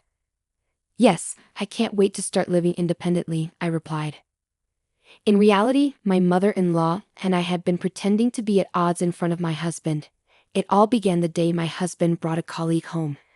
After his lecture ended and my husband fell asleep, my mother-in-law approached me. "Leave this house. Get away from my son," she urged me. Each time my husband criticized me, my mother-in-law, who seemed to have her suspicions, would ask, "Really?" It turned out her late husband had been very much like my husband, and she had endured a lot in her own marriage. In her generation, divorce was frowned upon, so she couldn't end her own marriage. But it seems she wanted something better for me. Watching the interactions between my husband and me, she must have felt compelled to help me. That's when my mother-in-law, with the help of a friend, found a safe place for me to live alone. It's hard to believe she's related to my husband. I can't thank her enough for her kindness. After living in the apartment she arranged for me for 2 weeks, my mother-in-law finally visited, pulling along a suitcase. "Welcome. I'm looking forward to this new chapter," she greeted me warmly. Living with us, my mother-in-law discovered that her own son had changed. Before, he seemed like a good person, the image he presented to his colleagues. My mother-in-law blamed herself, believing that his behavior was influenced by his father's genes or things he witnessed during his childhood. For me, regardless of the reasons behind his behavior, I believe the real issue lies in his inability as an adult to control his emotions. So, I don't hold my mother-in-law responsible. My husband now takes good care of my mother-in-law, but only because he thinks she's on his side. I fear what he might do if he discovers she's been helping me with the divorce. That's why I suggested she come live with me for a while when she prepared this house. At first, she hesitated, worrying that once my husband and I divorce, she'd become a stranger to me, but I assured her, saying, "After everything you've done for me, there's no daughter-in-law distinction. You're like my mother or my sister. That's how I see you." On the way back from my sister's funeral, my mother-in-law steered the conversation toward divorce, intentionally supporting me. Recognizing her intentions, I quickly agreed to the divorce. I thought it would take more time and preparation to leave my husband, but thanks to my mother-in-law's help, that time came sooner than expected. I have nothing but gratitude for her. Finally, the divorce was officially settled through the lawyer. 4 days later, as I returned to the apartment, I was startled to find my ex-husband waiting for me outside. "I found you." "You're trying to trick me," he accused loudly. Does he know about what happened?" I wondered silently, trying to remain composed. "What do you want now?" I asked, keeping my voice steady. "It's your fault that the credit card and bank account balances have decreased," he blamed me. "What are you talking about?" "I don't understand," I replied, feigning innocence. In truth, before the divorce, I was using my husband's credit card to gradually buy furniture for this house. I also quietly withdrew money from the bank account. It was all part of my plan, I confessed. When I discussed this with my mother-in-law, she encouraged me to go ahead with it, so I emptied the account without any hesitation. The reason why my unemployed mother-in-law and I can live comfortably, enjoying tea parties every night, is because of this money. That's my money. "You can't just do whatever you want without facing the consequences," he shouted angrily. "Remember the money we have? It's from the credit card we got after we got married and the money we saved together. Since we're married, it's both of ours," I explained, smiling at him. Suddenly, my mother-in-law returns from shopping and says, "Oh, you found out, didn't you?" Surprised, my ex-husband stands speechless behind me. "Hey, you're back." I greet my mother-in-law, trying to keep things normal. "What? Why is Mom here?" my husband asks, confused. "Well, because we're living together," I respond, with my husband still puzzled and my mother-in-law acting like it's no big deal. "So, you lied about going back to your parents' house, and why are you living with Kate, not me?" he questions. "I'm lost," Kevin admits. "Well, I've lost hope in you, Kevin," his mother replies. "What? But I'm the one who helped Kate get away," Kevin protests. "Actually, Kevin, Kate and I had already planned to split up before you even knew about it," his mother reveals. "But Mom, you were saying terrible things about Kate." "Yes, well, when I was criticizing her, I was really imagining you in her place," his mother confesses. "What do you mean?" Kevin asks, confused. "Because you're not the sharpest tool in the shed, and you get all worked up over silly things like a woman showing her collarbone. I was worried Kate would be in trouble. She deserves someone better than you for a husband," Kevin's mother bluntly tells him. Kevin is taken aback by his mother's harsh words. Meanwhile, I find her response so unexpectedly funny that I burst into laughter. "Mom, you do realize I'm your son, don't you?" Kevin asks, trying to make sense of it. "Unfortunately, yes." "I guess I should have raised you differently," his mother responds dryly.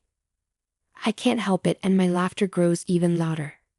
"You're just a chit off the old block, like your dad. Watching you mistreat Kate reminded me of my own past. I worried that if she left you, you'd come crawling back to me. I couldn't take that chance. So I left you and moved in with Kate, for both our sakes," Kevin's mother explains. Kevin's mother's confession brings tears to his eyes. He finally explodes. "Is it my fault?" "Why? You're my child. You've been neglecting me." His mother laughs, almost incredulously. "Do I still need to mother a grown man who's almost 30, she scoffs. A few neighbors gathered as our argument escalated in the yard. They chuckled at my ex-husband's dramatic outburst, saying, "He's really making a scene." With people watching, he didn't dare lay a hand on us and retreated to his house. But the next day, he seemed to have completely lost it. He started spreading rumors about us to his friends and co-workers who used to hang out at our place. "My ex may seem nice, but she ignores her husband," he complained to anyone who would listen. One woman at his office fired back, "You know, your behavior is exactly why women are wary of their husbands. It's becoming a societal problem."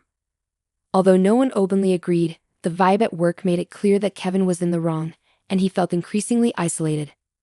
In the end, my ex-husband, who turned out to be quite sensitive, couldn't handle the judgmental stares and whispers anymore. He quickly quit his job. It's ironic how he was so quick to criticize me but couldn't handle criticism himself. How sad. Feeling alone, he sent me a lengthy letter trying to justify his behavior and boasting about his greatness as a man. The letter was a whopping 10 pages long. I was surprised when I received the thick envelope. I had blocked his texts, but if he could write this much by hand, I can only imagine how many texts he would have sent. His final line was, "If you ever miss me, feel free to contact me." So I playfully replied, "Then please go ahead with the property division." That sparked another big argument. I used to be afraid when we lived together, but not anymore. I stood my ground with my lawyer. Even before his mother suggested I leave, I had secretly been recording his behavior at home, preparing for a divorce. All those months enduring his hurtful words paid off. With the evidence, I successfully sorted out the property division. After that, I moved out from living with my ex-mother-in-law when I found a new job. It was still close enough for a reasonable commute. Surprisingly, she had found herself a boyfriend. It turned out the person who introduced us to the apartment was her new beau. She left with him, holding hands, and said, "Come visit us once we're settled." I must admit, my ex-mother-in-law really surprised me. She's a fantastic woman, and it's clear why she's so well liked, regardless of her age. As for me, I spent my best years focused on work after changing careers, thinking I might have missed my chance for remarriage. However, I started joining regular online gatherings with my colleagues. This gave me more opportunities to casually exchange contact info with people I didn't usually talk to, including a director from another department who showed interest in me. At first, I kept my distance because we worked for the same company. But as we began having private online chats about things we couldn't discuss at work, we grew closer and eventually started dating. The head of the department, who hadn't been in a relationship for years since his last girlfriend left him because of his workaholic tendencies, treated me with caution, saying, "I don't want to repeat the same mistake." And happily, we decided to tie the knot next year. I was concerned that his parents might not approve of me, considering I've been divorced before and he's getting married for the first time. However, I'm relieved to see his parents are accepting and even grateful, saying, "Thank you for being with our son." When I shared the news of my upcoming marriage with my ex-mother-in-law, she was genuinely happy for me. Oh, and about my ex-husband, it seems he found a job at a different bank and got remarried. But knowing his personality, it's likely he's been divorced again. That makes it 3 divorces now. He works at a bank and initially comes off as charming, but he tends to blame his ex-wives for the divorces, which makes it seem like women fall for him. Even when my ex-mother-in-law tries to warn women about his true nature at wedding receptions, he manages to manipulate them skillfully. Well, after 3 divorces, it's likely he'll start being avoided by women. I just hope there won't be any more victims. With the way he's going, he probably won't have a good ending because he's likely disliked by many women. But honestly, it's not my concern anymore. My name is Lisa, and I'm 37 years old. I live with my husband Larry. We both work for the company that Larry's dad started. Even though Larry's dad has retired, he turned a small construction business into a company that makes $300 billion a year. He bought other construction companies, and even though he could be tough, everyone respects his business skills. Larry was groomed to take over after his dad. He grew up in a privileged way and is very kind-hearted. I worry that he might struggle in the competitive business world because he can be hesitant and unsure. Larry himself admits, "I don't think I'm cut out to lead. I might just end up as a figurehead if I try." He doesn't seem eager to take charge of the company. We've been married for 10 years and lately I'm frustrated with Larry's lack of drive. Unlike him, I see myself as someone who makes decisions easily. During his active years, my father-in-law appreciated this about me and gave me important tasks to handle. Before I married Larry, I worked at a bank, so I'm used to handling finances and always thinking about numbers. After we got married, I quit my job at the bank and planned to focus on being a full-time homemaker. But then my father-in-law asked me to work for his construction company instead. Soon after I started, he began inviting me to join board meetings and asked for my input on how things were managed. Initially, some board members were unsure about having the founder's daughter-in-law involved in important meetings. However, as I consistently offered valuable insights, they started to take my suggestions seriously. Despite Larry also being on the board, he rarely attended meetings and everyone, including my father-in-law, saw this as normal. One day when I returned from a meeting, I found Larry casually watching TV. "Why didn't you come to today's meeting?" I asked, feeling angry. "You're an important member, you should take it seriously." He didn't seem guilty at all when he replied, "Even if I did go, I don't really understand what they discuss. Besides, everyone prefers your input, so it's not a problem, right?" I couldn't help but wonder if he was upset about me being involved in the meetings, despite his nonchalant remarks. My father-in-law has been teaching me all the ins and outs of running the business and seems to be preparing me to take over. I started to enjoy being part of the management, and soon enough, I was working hard to meet my father-in-law's expectations. About 3 years after I started attending meetings, my father-in-law retired completely. When important decisions needed to be made, the board members would come to me for advice, sidelining Larry. I had hoped that this would motivate Larry to get more involved, but instead he became even more disconnected from his work. Despite coming to the office in the morning, Larry would vanish by noon and spend the rest of the day at home. When he saw me there, he avoided talking about work altogether, seeming uninterested in the company's affairs. Meanwhile, my responsibilities at the company kept growing. After my father-in-law retired, the board members relied on me increasingly, and I started handling duties similar to those of a CEO. Our company is large with many employees, so I worked hard to boost sales and profits for their sake. Thanks to the efforts of our employees, our sales started to rise. I found running the company more and more intriguing, and I became deeply involved in my work. In contrast, Larry seemed to lose interest in his job, and his presence at the company became less frequent. Our conversations at home dwindled, and our relationship started to feel strained.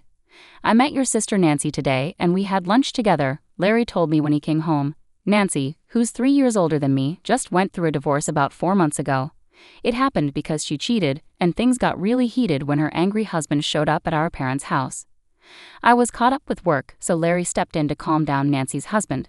Despite the tense situation, Larry's gentle nature and calm personality managed to persuade him to leave peacefully.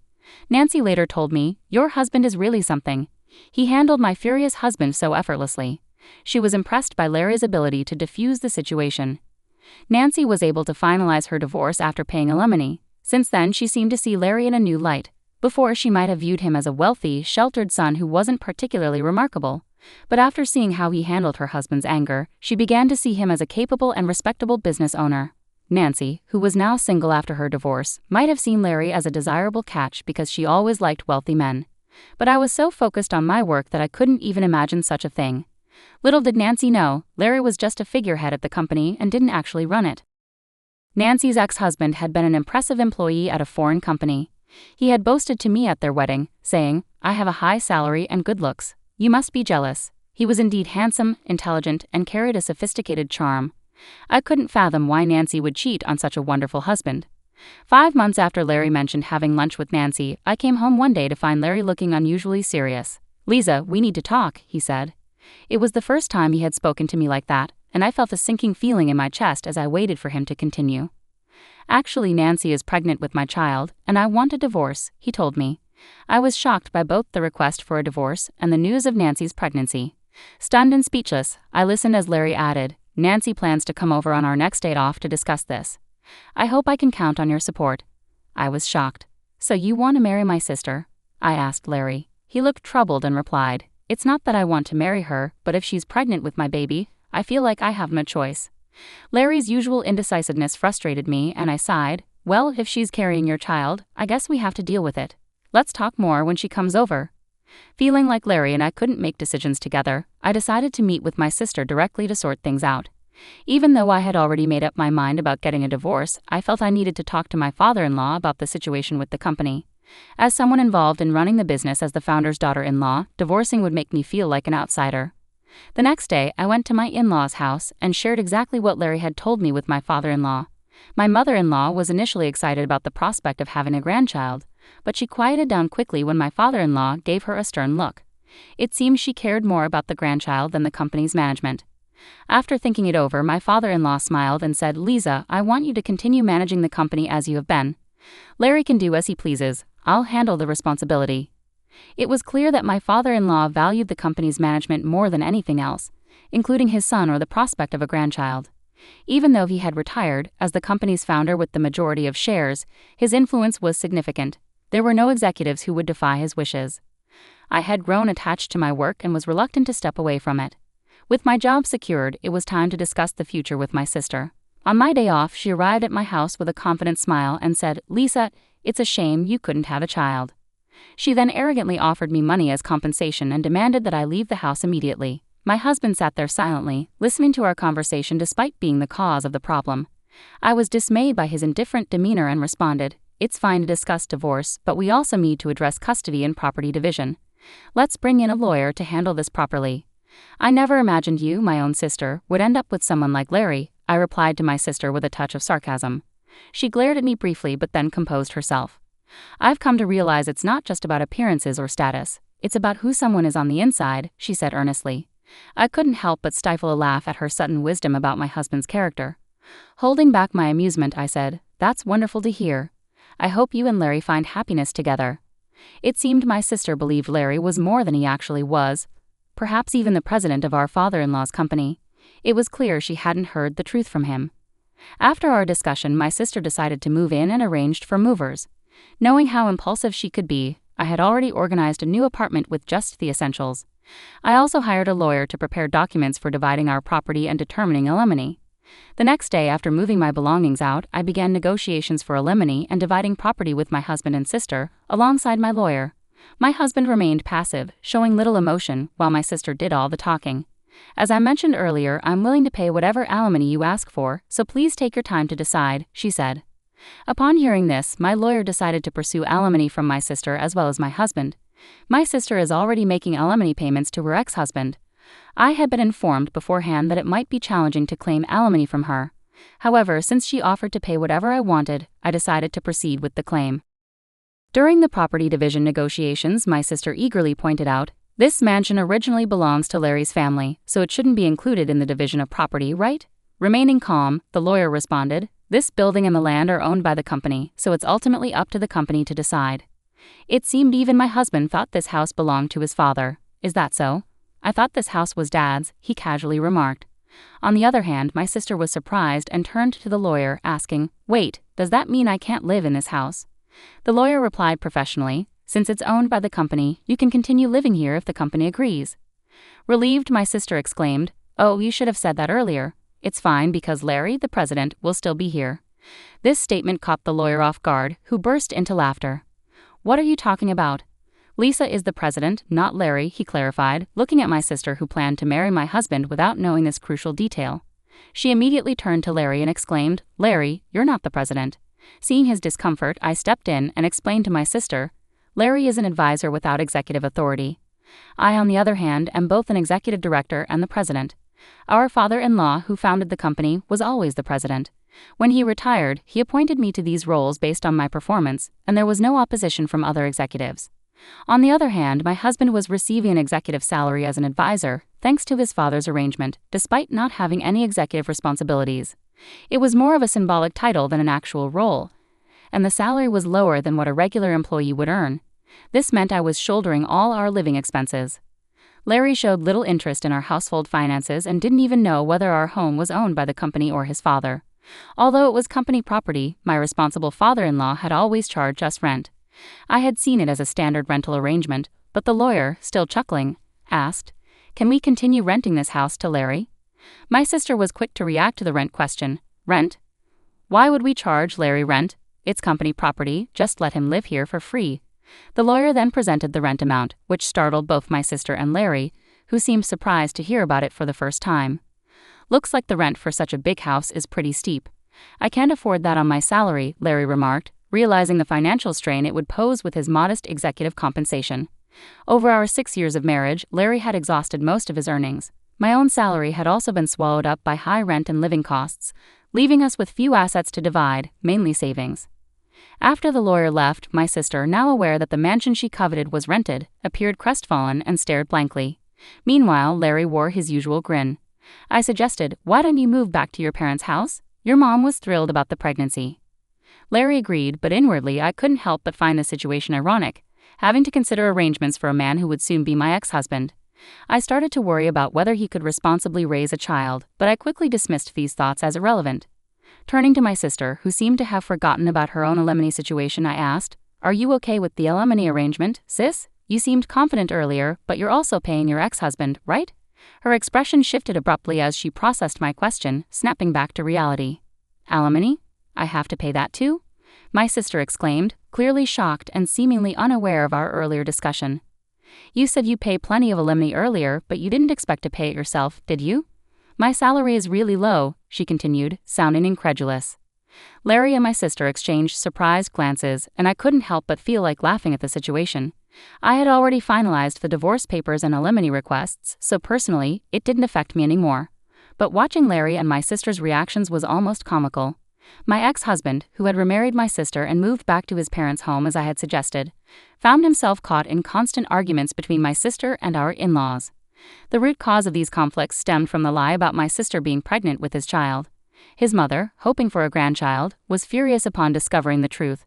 Meanwhile, my father-in-law, who had never approved of my sister taking his son away from me, refused to even speak to her.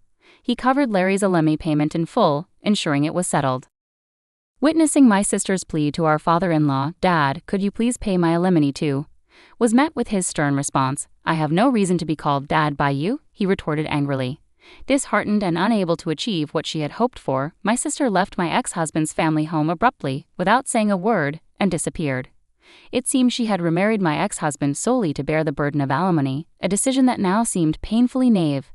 My ex-husband appeared to reconsider reconnecting with me, but his father rebuked him. "You're not the kind of man who should even think about starting a family. You can't even take care of yourself properly." Watching all of this unfold, I couldn't help but reflect on how we had reached this point. When Larry agreed to move back to his parents' house, I knew it was the right decision. While his mother was overjoyed at the prospect of a grandchild, I couldn't shake the feeling that Larry was simply not ready for the responsibilities of parenthood. His lack of engagement during our marriage persisted, and I doubted it would ever change.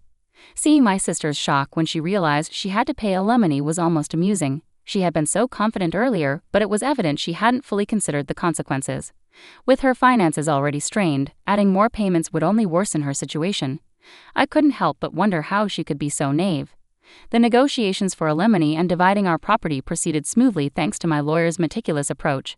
Everything was handled fairly and transparently. In contrast, Larry and my sister appeared bewildered and overwhelmed by the process. Their exchanged glances of surprise and confusion indicated they hadn't fully grasped the gravity of their circumstances. Moving out of the house marked a significant new chapter for me. I had already secured a new apartment and was ready to start afresh.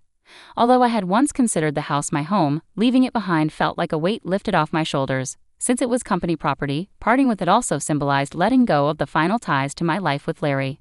After I moved out, tensions between my sister and my in-laws escalated. The deception about her being pregnant with my ex-husband's child caused an irreparable rift. My father-in-law, who had never approved of my sister, openly expressed his disdain. He saw her as the cause of disruption in our family, and this latest lie validated his concerns. When my sister asked my father-in-law to pay her alimony, he coldly rejected her plea. "I have no reason to be called Dad by you," he snapped, clearly furious. Her hopes for a comfortable life supported by my ex-husband's family shattered, leaving her without the expected support. In the end, my sister fled from my ex-husband's family home without a word, abandoning the turmoil she had stirred. Her plan to remarry my ex-husband and secure financial stability had disastrously backfired. Instead of finding security, she had only multiplied the problems for herself and those around her. My ex-husband, realizing the chaos he was caught up in, seemed to consider reconciling with me. However, his father, always the voice of reason, rebuked him harshly, saying, "You're not the kind of man who should even consider starting a family. You can't even take care of yourself properly." Ultimately, I moved on from the entire ordeal. I focused on my career and building a new life, leaving behind the turmoil that had engulfed my marriage. It was evident that Larry and my sister had their own paths to navigate, and I chose to detach myself from their complicated lives. The experience taught me valuable lessons about trust, responsibility, and the importance of making decisions based on personal integrity. I resolved never to reconcile with my ex-husband, even if he begged me. His betrayal with my sister and his indifferent demeanor had shattered any remaining faith I had in him. During our discussions, he lost his executive position and now works as a temporary employee. His behavior throughout our marriage and after the affair made it clear he wasn't reliable or trustworthy. His lack of commitment to our relationship and the company showed he wasn't suited for the responsibilities he had. Seeing him reduced to a temporary employee only reaffirms my decision to move forward without him. Being CEO has become the most important aspect of my life. It gives me purpose and fulfillment, keeping me focused and motivated. I take pride in improving the company for our employees and their families. Being CEO is now central to my identity, and I can't imagine giving it up. I'm not considering remarrying after our breakup. Starting a new relationship isn't something I'm interested in right now. I've been through too much emotional turmoil to even consider starting a new relationship. Right now, my focus is on myself and advancing my career. There are many goals I want to achieve, and I'm determined not to let anything distract me. I've kept in touch with my father-in-law, and he's been a great source of support and wisdom throughout everything.